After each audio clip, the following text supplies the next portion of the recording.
termodinamika ini salah satu cabang ilmu gitu ya, cabang ilmu.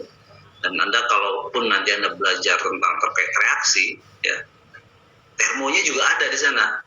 Ada dalam satu chapter ya di buku Smith Van Ness itu yang membahas satu bab khusus ya terkait reaksi yang kaitannya dengan termodinamika itu seperti apa gitu ya. Jadi konteksnya memang sangat luas. Jadi kalau Anda ingin betul-betul menguasai ilmu tentang proses, ya Anda harus paham dulu tentang termodinamika ya. Jadi termodinamika dua suku kata, jadi cabang ilmu fisika yang mempelajari pertukaran energi ya, kemudian dalam bentuk kalor, dalam bentuk kerja ya, kemudian yang dibatasi oleh sebuah sistem ya, dibatasi oleh sebuah sistem. Jadi nanti ya yang saya sampaikan kemarin gitu ya, bahwa nanti kita harus sepakati dulu mana itu sistem, mana itu lingkungan ya. Jangan sampai nanti konteksnya berbeda ya. Ketika konteksnya berbeda nanti akan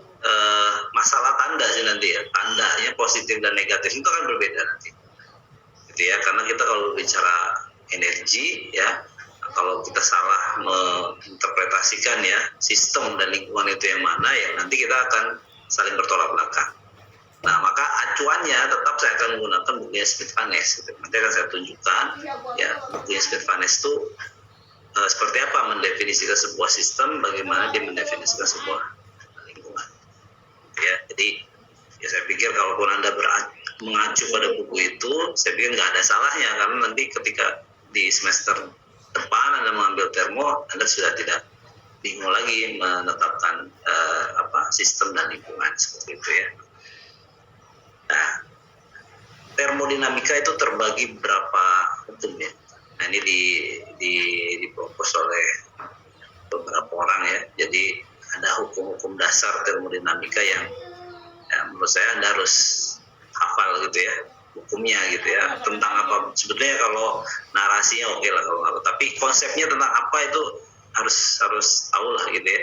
Hukum ke-0 itu tentang apa, hukum ke-1 itu tentang apa, hukum ke-2 tentang apa gitu ya, hukum ke-3 tentang apa gitu ya. Nah, ini saya ambil dari Smith Van Ness, saya translate gitu ya. Jadi hukum ke-0 itu membahas terkait tentang kesetimbangan termal. Nah, itu pernah saya singgung di materi sebelumnya gitu ya. Jadi kalau hukum ke-0 itu adalah jika dua sistem ya dalam keadaan setimbang ya, kemudian ada sistem ketiga ya, maka ketiganya itu akan dalam saling kesetimbangan satu sama lainnya gitu ya. Artinya sebetulnya ini adalah menjelaskan terkait kesetimbangan termal gitu ya. Yaitulah yang kemarin kita bahas di dalam perpindahan kalor ya, kemudian ada asas Planck dan lain sebagainya. Itu sebetulnya adalah mengacu pada hukum termodinamika. Nah, kemudian ada hukum ke-1 termodinamika. Nah, ini membahas tentang energi dalam dan kalor ya, di dalam sebuah sistem. Jadi perubahan energi dalam gitu ya. Nah, energi dalam di dalam bukunya Smith Van Ness itu disimbolkan sebagai U ya. Nah, sebetulnya apa sih energi dalam gitu ya? Energi dalam itu apakah energi energi yang seperti apa gitu ya. Nah, definisinya, nah itu nanti kita coba bahas gitu ya. Nah, jadi perubahan, jadi energi dalam yang disebutkan di dalam hukum ke-1 itu bukan dalam konteks energi dalamnya, tapi perubahannya ya. Jadi deltanya ya, jadi delta perubahan energi dalam ya dari suatu sistem termodinamika yang tertutup ya, itu sama dengan total dari jumlah energi kalor yang disuplai ke dalam sistem ya. Dan kerja yang dirasakan ya dari satu sistem di termodinamika itu akan cenderung meningkat seiring meningkatnya waktu ya, dan kemudian akan mencapai titik maksimumnya atau mendekati nilai maksimumnya. Nah, itu ya, jadi itu yang dibahas tentang termodinamika ya. Jadi kalau Anda punya barang ya, gampangnya Anda punya barang, lama kelamaan barang itu akan usang gitu loh. Nah, itu menunjukkan bahwa entropi itu semakin meningkat gitu ya. Mau Anda isolasi seperti apapun, Anda punya kendaraan lah gitu ya, kendaraan itu nggak pernah dipakai gitu ya, nggak pernah dipakai, Anda kurung, ada isolasi aja udah dikurung di satu tempat itu yang memang tidak kena matahari ya, udara juga kedap gitu ya, tapi tetap aja ya mobil itu meskipun tidak pernah dipakai atau kendaraan itu meskipun tidak pernah dipakai itu akan rusak gitu. Nah itu kan sudah bisa menjelaskan bahwa ternyata benda itu mengalami satu keacakan dan itu alamiah gitu ya, dan itu alamiah dan itu akan menuju pada titik acak maksimumnya ya. Nah, gitu ya. Kemudian hukum ketiga ya, itu hukum ketiga itu adalah tentang membahas tentang nol absolut ya, nol absolut pada suatu sistem. Nah entropi itu akan bernilai bukan nol ya, minimum katanya gitu ya. Jadi satu sistem yang dikondisikan pada titik nol absolut itu adalah 0 Kelvin ya, 0 Kelvin atau minus 273 derajat Celcius. Ya. Jadi ketika satu sistem berada pada kondisi nol absolut, maka entropinya itu mendekati nilai minimum. Ya, bukan nol. Ya. Jadi sistem yang dikondisikan mencapai temperatur absolut, itu entropinya menjadi minimum. Itu yang dilakukan. Pressure, ya, volume dan temperatur ya gasnya gitu ya. Jadi mereka membuat satu diagram gitu ya untuk satu pure substance gitu ya, senyawa murni gitu ya, senyawa tertentu gitu ya, senyawa A yang bukan campuran gitu ya.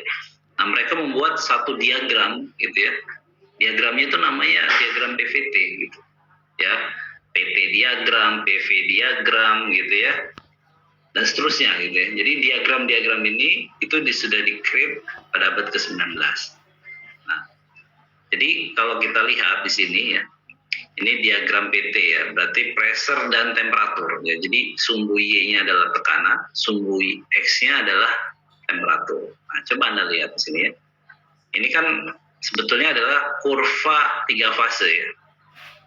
Ya, kurva 3 fase. Ini solid region atau kondisi padat di sisi kanan, sisi kiri sorry. Kemudian yang B ini adalah gas, ya, ini gas nih. Ya, kemudian yang atas ini adalah fluid, ya, atau liquid nih di sini. Ya, ini liquid nih. Jadi ada 3 fase seperti 1, 2, 3 kan ya. Atau disebut juga PVT ini adalah diagram 3 fase. Nah kalau Anda lihat di sini ya, ada istilah-istilah yang sebetulnya sudah pernah kita dengar gitu ya. Ada istilahnya triple point ya, titik triple point, kemudian ada critical point gitu ya. Nah di dalam karakteristik satu senyawa itu biasanya ya Anda mengenal misalkan ada titik didih ya, kemudian titik lembur ya. Kemudian kalau Anda baca di buku-buku seperti termo, itu ada juga karakteristik satu bahan itu dikenal juga ada critical temperatur ya, kemudian ada critical pressure gitu ya, dan seterusnya gitu ya. Nah itu juga biasanya banyak digunakan untuk menentukan parameter termodinamika ya. Nah kalau kita lihat ya garis 1 dan 2 ya, 1 dan 2 ya, dan 2C katanya ya. 2C itu ini A, B, C, nah sini ya, 1, 2, 2C ini 1, 2 ya, dan 2C ya. Ini merepresentasikan kondisi di mana solid dan liquid fase ya. Jadi ini adalah solidnya, ini adalah liquid ya. Jadi 1, 2, 2C itu adalah kondisi solid dan liquid fasenya ada gitu ya, ada 2 fase gitu ya. Nah ini pembatasnya nih ya, pembatas dari solid ke liquid ataupun sebaliknya gitu ya.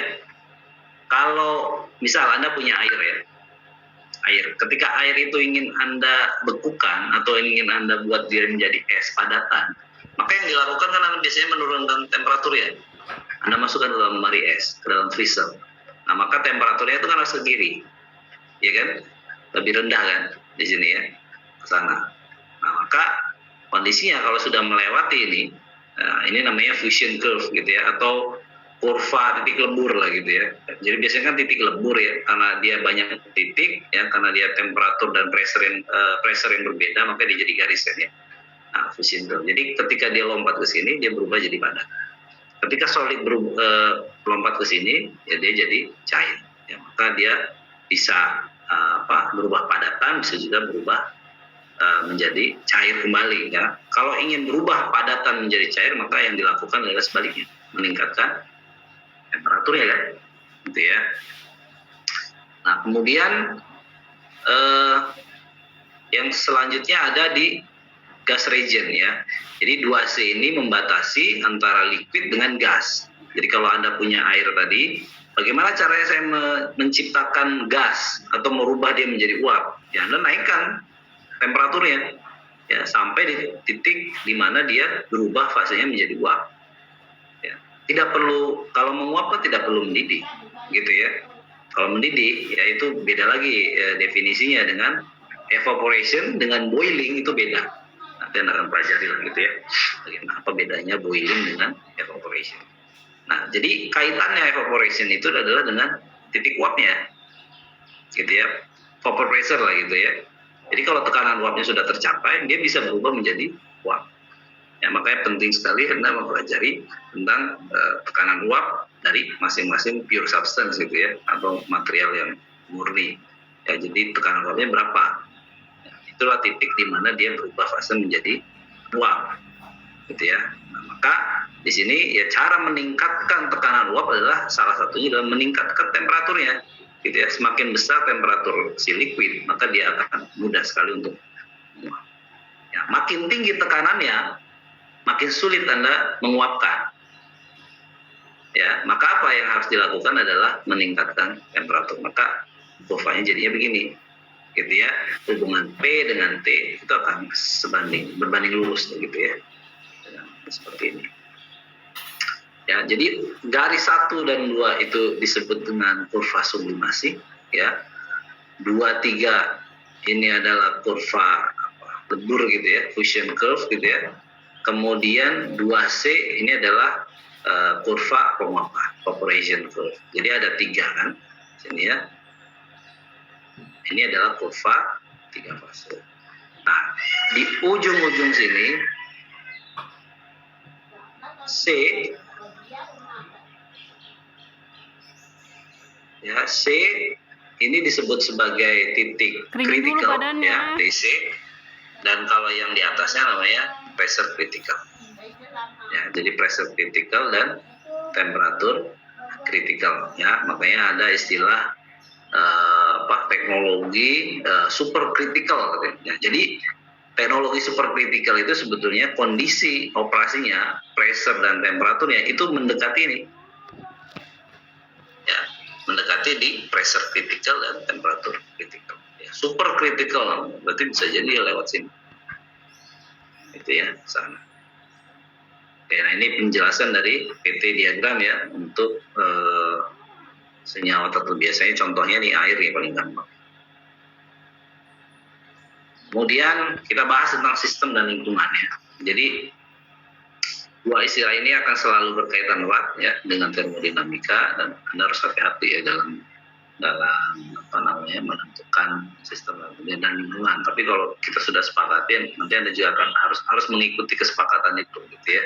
Jadi jangan membuat aturan baru gitu ya. Dan aturan ini pun ya saya ambil dari buku gitu ya, bukan berdasarkan keinginan saya pribadi gitu ya. Nah, jadi sistem ya, kalau kita lihat ya gambarannya seperti ini ya. Kalau kita punya bejana ya, kita punya bejana. Nah, bejana ini anggaplah sebagai sistem gitu ya. Bejana berisi air gitu ya. Nah, jadi sistem itu adalah air di dalam bejana, gitu ya. Atau di sini gas gitu ya. Jadi gas, ya ada vessel di sini ya, gas di dalam vessel. Jadi sistem itu adalah gas di dalam vessel ini, atau di dalam bejana ini. Jadi intinya adalah sistem itu adalah sesuatu yang menjadi subjek pembahasan atau fokus perhatian kita. Nah, itu adalah sistem. Lingkungan ya di luar itu. Gitu ya, segala sesuatu yang tidak termasuk dalam sistem atau di luar objek atau di luar fokus perhatian, nah itu adalah sistem. lingkungan, sorry ya. Nah, yang membatasi sistem dengan lingkungan itu disebut sebagai batas sistem. Ya, batas sistem macam-macam gitu ya. Nanti ada istilahnya, ada yang terisolasi ya, ada yang tertutup gitu ya, ada yang dan seterusnya. Jadi nanti kita bahas gitu ya, batas sistem itu yang seperti apa. Kemudian di sistem di dalam termodinamika ya, itu ada 3 ya, kalau berdasarkan pertukaran massa dan energi ya, saya sebut seperti itulah ya. Jadi kalau sistem terbuka, yaitu ibaratnya air mengalir di dalam pipa, di sana ada pertukaran massa ya. Jadi massa itu kan mengalir. Kalau dia kalau air itu panas atau air itu memiliki temperatur yang tinggi, ya berarti dia membawa energi gitu ya, membawa energi. Nah, membawa energi, maka sistem itu dikatakan sebagai sistem terbuka ya, open system gitu ya. Di dalam membatasi sebuah sistem, nah sifat-sifat pembatas itu ada beberapa macam ya. Ada yang dikatakan pembatas adiabatik gitu ya, artinya tidak ada energi yang masuk dan keluar ya, berarti Q-nya 0 gitu ya. Jadi kalau ada sistem ya, misalkan Anda punya bejana tadi ya, punya temperatur yang tinggi gitu ya, Anda isolasi, batas sistem itu ya tidak boleh ada Q yang keluar ke sana. Begitupun sebaliknya, tidak boleh juga ada Q yang masuk. Ya, kalaupun tergenerate dari hasil reaksi misalkan di dalam bejana, ya misalkan reaksinya itu eksotermis ya, menghasilkan energi. Ya, menghasilkan energi, ya itu harusnya terakumulasi, berarti temperaturnya dia akan terus naik. Ya, kalaupun kalau ada suhunya misalkan ya, katakanlah kondisinya dijadikan temperaturnya terus terjaga, nah itu bukan kondisi adiabatik ya, itu istilahnya adalah kondisi isotermal. Kalau kondisi isotermal berarti sistem itu dijaga suhunya sedemikian rupa supaya T-nya sama terus ya. Kalau dia reaksinya eksotermis katakanlah seperti tadi, maka untuk menjaga temperatur tetap konstan, maka yang dilakukan adalah mengambil energi yang berlebih di dalam sistem tersebut ya, berarti nanti ada air pendingin gitu ya. Kalau sistemnya terbalik ya, misalkan reaksinya adalah endotermis gitu ya, supaya temperaturnya konstan ya, maka yang dilakukan adalah memasok energi dari luar gitu ya. Jadi ada pemanas atau apalah gitu ya, supaya temperaturnya terjaga konstan. Nah, jadi kalau pembatas adiabatik ya, intinya adalah tidak ada kalor yang dipertukarkan ya antara sistem dan lingkungan ya, Q-nya 0. Kemudian kalau pembatas statik ya, jadi kalau adiabatik terkait energi dan kalau statik terkait kerja ya, artinya kalau misalkan Anda punya pengaduk misalkan ya, yang digerakkan oleh motor, nah itu kalau pembatas statik berarti tidak boleh ada kerja yang masuk ke dalam sistem gitu ya, artinya W-nya sama dengan 0, dibatasi oleh seperti ini ya. Jadi pembatasnya itu ada 2 ya sifatnya, ada yang adiabatik ya, ada yang statik, artinya ada yang Q-nya sama dengan 0, ada W-nya sama dengan, kira-kira seperti itu ya batasan-batasannya. Oke. Nah, kemudian kita pahami dulu ya istilah di dalam termodinamika itu ada usaha ya, kemudian ada kalor, dan ada satu lagi adalah energi dalam. Ya, jadi kalau kita belajar konservasi energi ya, atau hukum kekekalan energi ya, sebetulnya di sana harusnya menyebutkan energi dalam gitu ya, karena setiap zat itu pasti punya energi dalam, ya, punya energi dalam. Nah, kalau kalor kan diukur dari yang dibawa oleh aliran lah gitu ya, yang dibawa oleh area atau dibawa oleh zat itu sendiri ya, dan itu bisa diukur. Kemudian ada usaha ya, ini usaha adalah energi yang dipindahkan gitu ya, kalau usaha adalah ukuran energi yang dipindahkan. Dan kemudian ada istilahnya lagi, ada energi mekanik ya. Jadi mechanical energy itu adalah akibat gerak lah gitu ya, misalkan ada pergerakan ya, kayak misalkan energi kinetik gitu ya, potensial. Nah, itu adalah energi-energi mekanik ya. Nah, kalau energi-energi yang dihasilkan dari hasil reaksi kimia, nah itu energi yang tergenerate dari hasil reaksi. Nah, itu sebetulnya harusnya kalau kita mau berbicara secara utuh gitu ya, peneracaan energi ya, energi itu harusnya ada mechanical energy gitu ya, kemudian ada energi dalam, kemudian ada energi yang dihasilkan atau yang tergenerate dari hasil reaksi misalnya. Nah itulah energi-energi yang terlibat di dalam sebuah sistem. Kadang energi mekanik ini gitu ya, di dalam peneracaan energi nanti Anda belajar lah. Anda sudah belajar ini belum ya? Neraca massa belum ya? Neraca massa energi belajar sudah belum ya? Sudah, Pak. Udah ya. Nah, coba Anda perhatikan, kalau neraca energi, neraca massa energi itu saya pastikan kayak energi mekanik itu nggak ada di sana. Jarang dilibatkan. Coba deh Anda perhatikan di bukunya Himmelblau itu ya.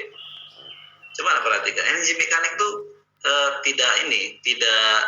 tidak banyak disinggung gitu ya. Tapi anda harus hati-hati gitu ya. Ketika Anda belajar aliran fluida, ya karena fluida itu bergerak gitu ya. Misalkan di dalam pipa gitu ya. Nah, Anda jangan lupa bahwa di situ ada yang namanya kecepatan ya yang dibawa oleh fluida kan. Dan di dalam hukum termodinamika dijelaskan bahwa perubahan energi dalam itu akan sebanding dengan kalor yang diberikan ke dalam sistem dan kerja yang dilakukan oleh sistem.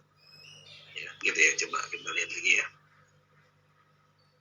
Jadi perubahan energi dalam itu akan sama dengan ya dari suatu sistem ya dalam kondisi tertutup katanya. Nah ini closed system berarti nih ya. Jadi hati-hati nih ya. Sistem termodinamika tertutup gitu ya. Nah ini closed system nih. Sama dengan total dari jumlah energi kalor yang dipasok ke dalam sistem ya, pasok itu berarti kan masuk ya, masuk ke dalam sistem, dan kerja yang dilakukan terhadap sistem semua masuk nih. Kalau lihat bahasanya ya disuplai dilakukan terhadap ya, bukan ke lingkungan tapi terhadap sistem, berarti kan masuk ke dalam sistem semua ya. Kita coba bahas kembali ya. Nah ini ya, jadi pernyataan tentang kekalan energi dalam sistem ya, perubahan energi dalam ya, itu sebanding dengan perubahan kerja yang yang dilakukan terhadap sistem dan perubahan energi atau jumlah kalor yang diberikan ke dalam sistem juga. Nah ini gambarnya seperti inilah ya. Kalau saya buat kotak, nah sistem itu yang bulat gitu ya, kotak ini membatasi lingkungan lah sebetulnya kan, membatasi lingkungan. Jadi kalau kerja masuk ke dalam sistem itu positif ya, kemudian kalor masuk ke dalam sistem juga positif ya. Nah yang keluar dari sistem itu kita buat dia negatif ya, seperti misalkan reaksinya eksotermis ya, dia rilis panas, rilis energi ya, berarti dia negatif itu ya intinya. Atau kerjanya dilakukan atau menghasilkan kerja gitu ya, menghasilkan kerja. Jadi menghasilkan kerja kan berarti dia melakukan kerja ya, lingkungan, sistem melakukan kerja, berarti dia. Ini kita sepakati dulu gitu ya, nanti saya coba jelaskan bahwa ini saya tunjukkan ininya ya, dasarnya nanti. Soalnya dulu pernah ada yang komplain gitu ya, Pak kok beda ya dengan buku fisika dulu katanya gitu ya, buku fisika SMA gitu ya. Sebetulnya bukan beda, tetapi konteksnya itu kadang dibalik gitu ya. Dibalik itu gini maksudnya, kayak kerja nih ya, kerja yang masuk ke sistem itu dalam beberapa buku dibuat negatif gitu, sedangkan melakukan kerja oleh sistem dibuat positif. Ya nggak masalah gitu ya, nggak masalah. Tapi yang pasti Anda harus konsisten dari awal sampai akhir. Sedangkan kalau saya berbicara positifnya seperti ini dan Anda nanti positifnya berbeda, maka nanti konteksnya yang harusnya positif jadi negatif gimana? Nanti ketika Anda total kan ya, Anda jumlahkan, malah hasilnya berbeda kan? Yang harusnya berkurang malah jumlahnya 2 kali lipat. Ini yang harus dihindari. Makanya kita kan sepakati dulu ya, dari awal saya bilang sepakati dulu supaya ketika Anda berbicara masuk ke sistem, keluar sistem itu sudah sepakat semuanya gitu ya. Ini positif, ini gitu ya. Karena kejadiannya banyak tuh dulu ya, bahwa ketika kita nggak sepakat positif negatifnya, kok hasilnya beda-beda. Tapi saya paham bahwa hasil itu sebetulnya harusnya dikurangi, tapi malah jumlah. Ya, sebetulnya hasilnya sudah betul. Ketika dijumlahkan mencari nilai perubahan energi dalam, ya, dia mencari seperti ini. Sekarang gini lah ya, perubahan energi dalam itu tidak bisa diukur. Coba Anda lihat, gimana cara mengukur energi dalam? Energi dalam itu ada di dalam setiap zat secara ini ya, secara mikroskopik kalau Anda lihat ya, pergerakan dari partikel-partikel gitu ya, ya sebetulnya kayak misalkan air ya atau gas gitu ya, ditempatkan dalam satu ruangan, dalam satu tempat, itu sebetulnya dia bukan diam. Tapi kan yang kita sampaikan kemarin ya, bahwa zat-zat tersebut ya, secara partikelnya gitu ya, unsur-unsur penyusunnya itu tidak diam, dia bergerak. Padatan pun dia bukannya diam, dia bergetar, vibrasi. Itu di sini. Satu waktu bisa berubah fase. Kalau yang masuk ke dalam turbin itu harus tim kering, harus yang kering banget ya. Cara mengeringkan gimana? Naikkan temperaturnya sampai di titik tertentu. Ya biasanya 500. Itu ya. Ada lagi yang mau ditanyakan? Semoga menjawab. Baik, terima kasih Pak. Apa nanti Anda bisa belajar dari siapapun ya, Anda atau kakak yang sudah bekerja di industri, coba aja tanya-tanya ya, seperti apa sih gitu ya, turbin seperti apa sih, exchanger gitu ya, gimana ini ya gitu ya. Kalau orang di pabrik kan udah biasa ya. Kalau kita kan di kampus lihat aja paling dari YouTube ya, belajar ilmunya ya theoretical gitu ya. Kadang kalau udah masuk pabrik bingung ya, apa nih yang mau dikerjain gitu ya, karena ternyata nggak sesimpel yang kita pelajari dalam kuliah. Makanya kalau seperti ini ya, lagi-lagi ya kita harus cara memahami persoalan yang harus dikuatkan. Jadi bukan Anda menyelesaikan soal seperti yang saya berikan ya. Kalau di pabrik nggak ada soal seperti itu ya, soalnya itu masih abstrak gitu ya. Apa nih persoalannya gitu ya. Jangankan menjawab pertanyaannya aja belum terdefinisi dengan jelas. Gitu. Nah, itulah kondisi real di lapangan. Jadi kalau di kampus kan Anda dikasih soal ya. Tapi kalau nanti di pabrik soalnya itu persoalannya Anda harus rumuskan dulu gitu ya. Apa nih kira-kira soal apa nih yang kira-kira gampang dikerjain dulu gitu ya, supaya menjawab persoalan di lapangan yang paling simpel dulu ya, baru nanti ditingkatkan sampai ke level di mana persoalan itu harus diselesaikan yang paling detail ya. Jadi itulah nanti ya ketemunya hal semacam itu, maka Anda harus terbiasa gitu ya merancang atau merumuskan persoalan dari hal-hal yang Anda amati gitu. Jadi jangan apa-apanya itu pengen diberikan gitu ya, pengen disuapin terus, itu nggak boleh. Persoalan pun harus Anda cari sendiri plus jawabannya. Itu yang dilakukan di lapangan kan nanti. Kayak konsep-konsep dasarnya harus Anda kuasai ya, harus kuatkan. Gitu. Oke, kita masuk nih yang terakhir ya, diagram PV ya. Jadi PV, diagram PV itu untuk 4 proses dasar ya yang harus Anda kuasai ya. Jadi bekal Anda nanti melanjutkan atau mengambil mata kuliah lain ya. Nah, 4 proses dasar itu kita kenal, ada yang namanya isohorik atau isoholu ya. Kalau isohorik itu yang pertama nih ya, yang warna merah nih ya. Ini isohorik. Coba Anda perhatikan. Ada perubahan tekanan ya dari P1 ke P2, tapi tidak ada perubahan volume ya. Berarti dV-nya 0. Tapi ada dP ya. Nah, ini yang disebut sebagai isohorik ya. Maka proses isohorik ya, kalau kita kembalikan ke hukum pertama termodinamika, di mana delta U sama dengan Q plus W ya. W sendiri itu adalah PdV. Benar.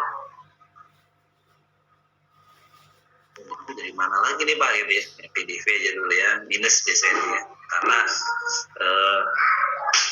supaya W-nya positif, min PdV ya. Karena dV-nya 0, maka W Sehingga delta U itu sebanding dengan Q. Q-nya itu pakai CV dt. Logo pakai CV. Ya, ini kan konstan volume. Kalau Anda pakai CP itu istilahnya adalah constant pressure. Jadi kita bahas ya. Apa bedanya CP dengan CP? Ya, di buku termo ada tuh nilai CP, nilai CP beda-beda itu, ya. Nah, sehingga apa? Sehingga nilai delta U sebanding dengan Q. Itulah ya. Sehingga kalau Anda mau cari delta U, berapa nilai delta U? Itu Q. Berapa Q? CP dt. Ya, kalau ada perubahan pressure sudah pasti diikuti dengan perubahan temperatur. Maka nilai dt Anda bisa hitung. Gitu ceritanya ya. Itu isokorik ya. Isobarik. Nah, isobarik isobar. Bar itu kan tekanan. Sehingga iso sama bar tekanan sama. Ini warna merah nih. Hitam ya. Nah, di sini ada P. P1 dengan P2 sama. Berarti dP-nya 0. dP ya, bukan P. Kalau P-nya ada, yaitu P1 konstan. dP-nya yang ada. Sehingga di sini ada V1 dan V2. dV-nya ada. dV-nya itu adalah V2 min V1. Nah, saya tanya deh. Kalau dari V2 ke V1 namanya kompresi atau ekspansi?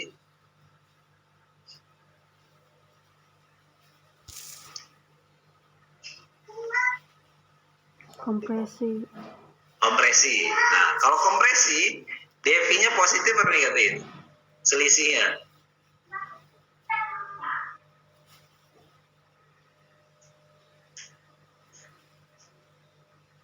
Negatif ya Pak, kan kompres makin kecil. Ya, dV-nya berapa? Berarti V2 min V1-nya negatif, Mak. Besar ke kecil.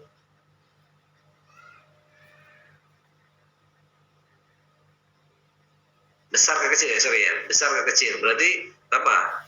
Negatif. Ya, betul ya. Ini jangan ini dulu ya. V2 min V1. V2-nya kan ini kan. Kalau kompresi ya.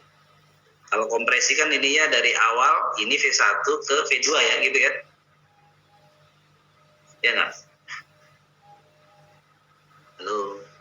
Iya Pak. Jadi kalau kompresi ya itu dari V besar ke V kecil kan? Ya, sehingga V akhir kurangi V awal itu jadinya negatif kan kalau kompresi ya? Ya nggak? Iya Pak. Nah, kalau kompresi itu kerjanya masuk ke sistem atau sistem melakukan kerja?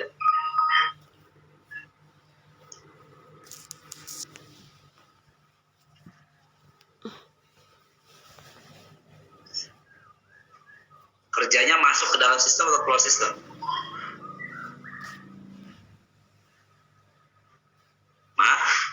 Kerjanya masuk. Masuk. Sesuai kesepakatan di awal, kalau masuk positif atau negatif? Positif. Positif. Kalau di sini rumusnya PDV, jadinya W-nya positif atau negatif?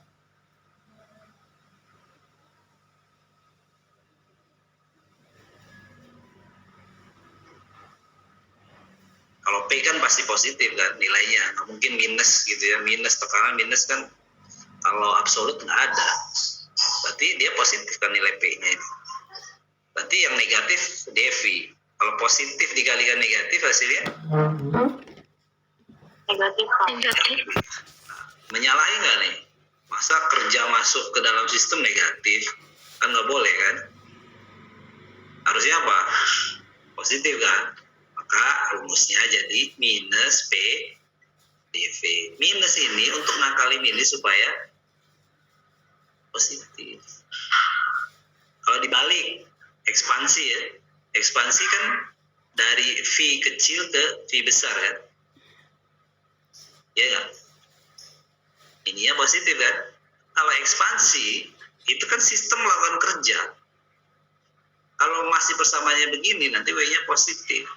Kalau positif, itu menyalahi aturan lagi tandanya. Maka Dengan adanya negatif, maka ekspansi itu menjadi negatif, kompresi menjadi positif. Bisa dipahami ya?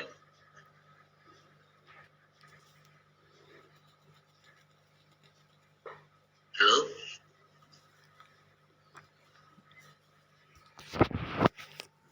Halo. Bisa Pak. Ya. Jadi tandanya kadang ini lupa nih. Tandanya tuh kadang ada di sini, kadang ada di sini. Tapi salah satu loh ya. Ini kalau negatif positif. Jadi kadang ada di sini ya, di bawah buku ada yang di sini. Kalau di Smith Van Ness itu di sini. Kalau nggak salah ya. Coba saya cari lagi. Ya. Ketemu ya. Nanti Anda cari aja sendiri ya. Kayaknya ini deh.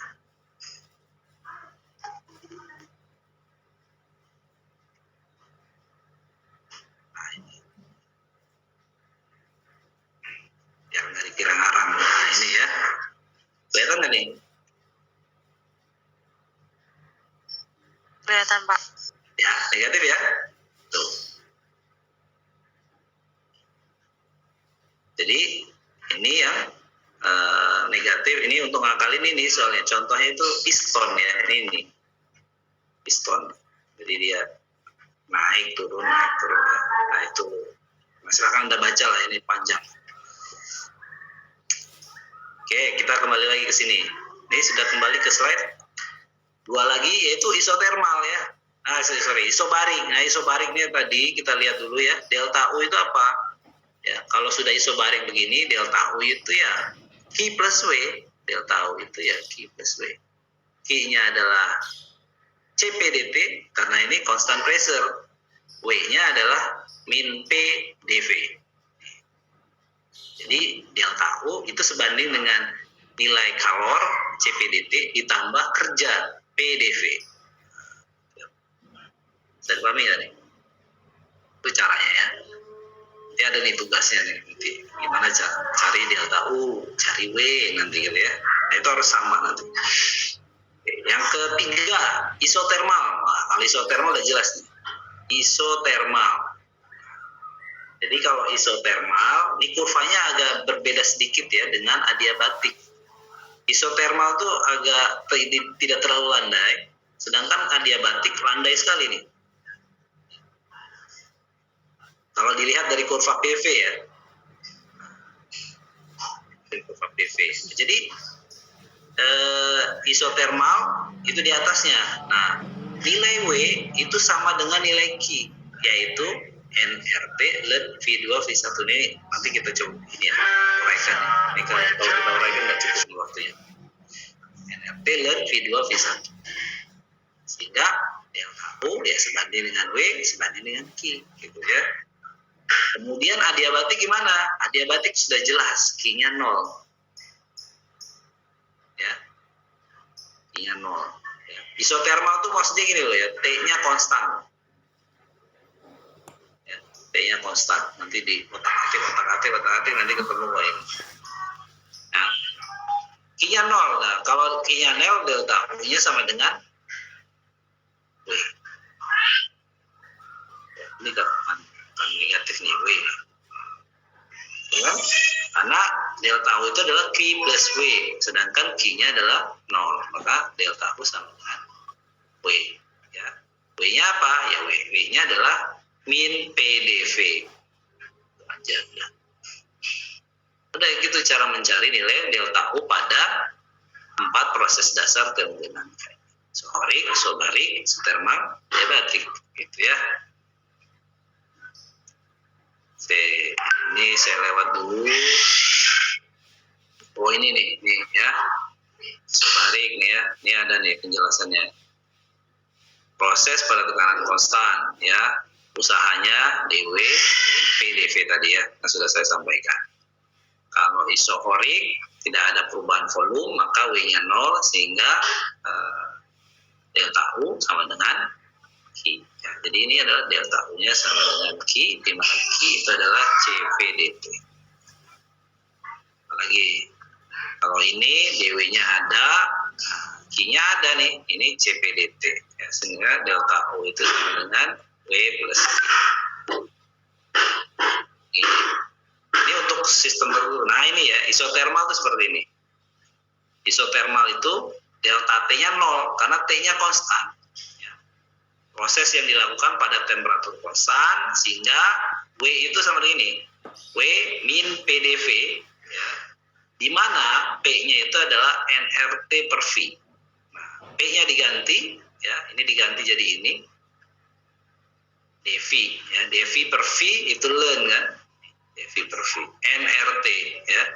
nRT ya ln V1 per V. Nah ini di W itu sama dengan ini. Ya.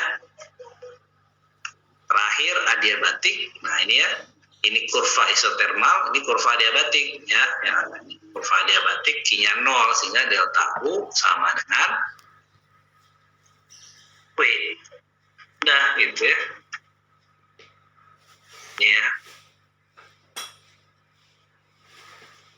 Nah, ini rangkumannya nih ya, close loop ya. Ya Anda lihat yang ini atas aja, close loop. Jadi kalau isotermal delta U-nya ini ya, Q-nya sama dengan W.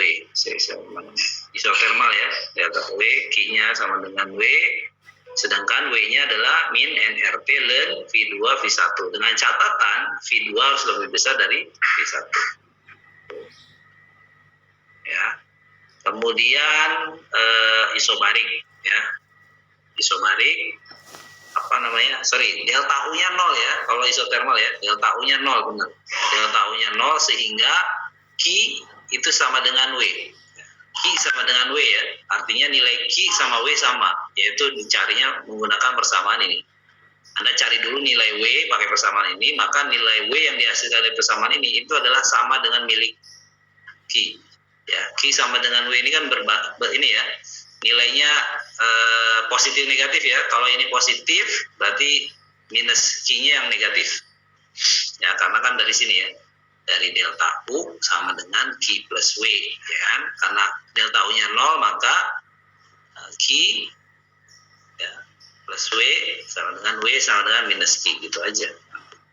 Jadi kalau ditanya berapa nilai W, berapa nilai Q, ya berarti W-nya misalkan 100 berarti Q-nya adalah minus 100. Itu isotermal ya. Isotermal itu delta U-nya 0. Isobarik ya, delta U-nya itu adalah CV delta T. Ya, CV delta T itu adalah miliknya Q sebetulnya. Ya. Isobarik itu harusnya ini nih, Ya, NCPDT. NCPDT. Ya, NCPDT. NCPDT, kemudian maka nilai Q itu sama dengan NCPDT. Ini bedanya delta U sama delta H. Ya, kalau delta U itu untuk kondisi closed loop, ya, delta H itu untuk open loop sebetulnya ya, open system gitu ya, open system. Jadi Anda gunakan ini aja. Kalau isobarik itu P konstan, maka gunakan CP. Kalau isohorik atau isometrik, isovolume, pakainya ini CV. Ya. Volume konstan, maka W-nya juga sama. Ya, ini pakai. Ya, ini delta H. Q sama delta H. Ya, W-nya pakai ini. Ya. W-nya sama dengan min PdV. Ya, W itu adalah min PdV. Isobarik. Kalau isohorik, W-nya 0. Ya, maka Q-nya sama dengan delta U. Ya, kalau isobarik Q-nya ada, U-nya ada, W-nya ada. Nah, cari satu-satu. Sedangkan adiabatik, ya, Q-nya 0, W-nya ini. Ya, diturunkan tadi itu ya. Sedangkan delta U-nya pakai CV. Ya. Oke, gitu ya. Nah, ini tugasnya ya. Ini saya upload. Jadi gas ideal, ya, mula-mula suhunya koloninya sekian meter kubik. Gasnya dikompresi secara perlahan pada tekanan konstan, ya, ditekan hingga volumenya menjadi separuh semula. Berarti volume awalnya sekian 0,01 atau 1 liter ya ini ya. Ya nggak, 1 liter ditekan jadi setengah liter. Ya berarti ini dikompresi ya. Kemudian setelah dikompresi dilakukan penambahan kalor ke gas, sementara volume diatur tetap. Berarti kondisi isohorik. Ya isohorik tapi dinaikkan tekanannya. Kalau ini kondisi dikompresi secara perlahan ya. Pada tekanan konstan berarti ini isobarik. Yang ini isobarik, prosesnya yang bawahnya isohorik. Ya, kemudian suhu dan tekanan naik sampai suhu sama dengan suhu mula-mula. Berarti ini kondisi isotermal. Jadi ada 3 proses nih ya, isobarik, isohorik, isotermal, kemudian diekspansi sampai suhu dan volumenya sama dengan mula-mula. Silakan Anda pahami, kemudian buat kurva PV-nya. Kemudian tekanan, suhu, volume dicari. Terakhir, kerja kalor dan perubahan energi dalam pada setiap proses Anda tentukan. Jadi minggu depan kita bahas ya, seperti apa menentukan nilai-nilai ini. Ya, ini tugasnya ya. Silahkan di screenshot aja, nanti saya uploadnya mungkin kalau tugas mungkin nanti hari Rabu lah saya upload ya. Materinya nanti hari Kamis. Oke, sampai di sini kuliah kita. Ada pertanyaan? Tidak ada?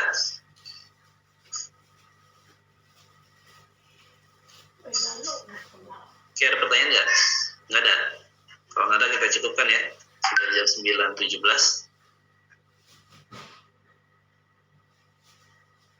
Halo? Gimana? Ada yang mau ditanyain nggak? Cukup? Cukup, Pak. Cukup ya.